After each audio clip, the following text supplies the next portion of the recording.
The original space race was a key part of the Cold War, when the US and the USSR competed to be the first country on the moon. Now, almost 70 years later, the US is in a new space race with a new competitor. Why is there a new space race? Simply put, the moon is prime real estate and both the US and China want to stake their claim. This year, the US launched its 26-day Artemis I mission, sending an Orion space capsule around the moon before returning to Earth. This was a step toward the US once again putting people on the moon, but this time with the hopes of a more permanent setup. This objective is at risk because of China's lunar military potential. The country has expressed interest in landing taikonauts, the Chinese word for astronauts, on the moon, as well as creating a space governance system. NASA has warned that China could potentially lay claim to prime resource areas on the moon under the guise of research, potentially barring other countries' access and potentially endangering US satellites. The US proposed moon base would likely be collaborative between multiple nations. However, in the 1990s, China was thought to have stolen US space technology. This led to the Wolf Amendment, passed in 2011, which prevented NASA from ever collaborating with China. In turn, there are talks of China potentially launching a joint moon mission with Russia instead. It is a fact. We're in a space race, said NASA Administrator Bill Nelson. And it is not beyond the realm of possibility that they say, keep out, we're here, this is our territory. He noted that China lays claim to the South China Sea despite it being considered international waters. At the same time, China's space technology is rapidly improving, raising worries that China might reach its goal earlier than expected. How is China improving its space technology? China has shown quick advancement in space technology over the past year. One of the most prominent achievements was the launching of a new space station in November. The Shenzhou 15 mission launched 3 taikonauts, sending them to the newly built Tiangong space station to wrap up construction. This makes China just the third country to operate a space station, after the US and Russia.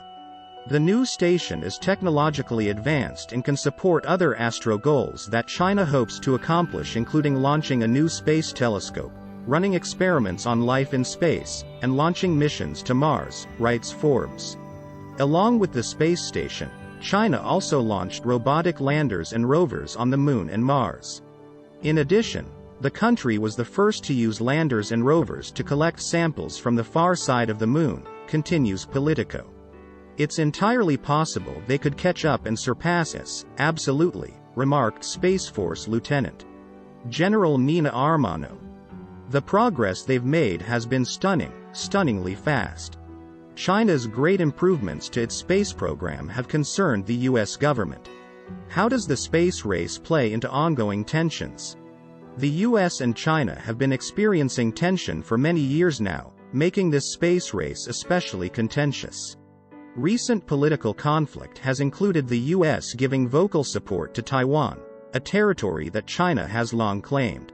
Additionally, China is a strong ally of Russia, which the US and other Western nations have condemned for its invasion of Ukraine.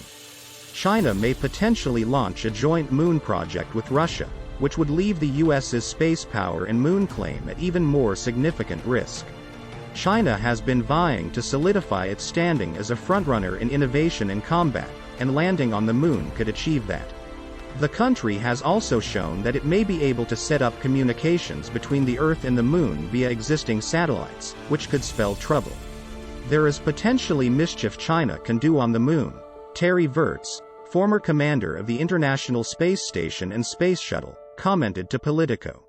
If they set up infrastructure there, they could potentially deny communications. China has responded to these claims saying, outer space is not a wrestling ground, and that, China always advocates the peaceful use of outer space. China is also part of the Outer Space Treaty, which prevents countries from staking a claim on celestial bodies.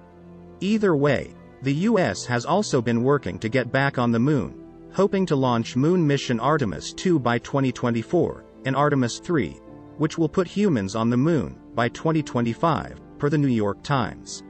However, China's moon landing date keeps getting closer and closer, according to Nelson, and the US will only beat them there, the good Lord willing.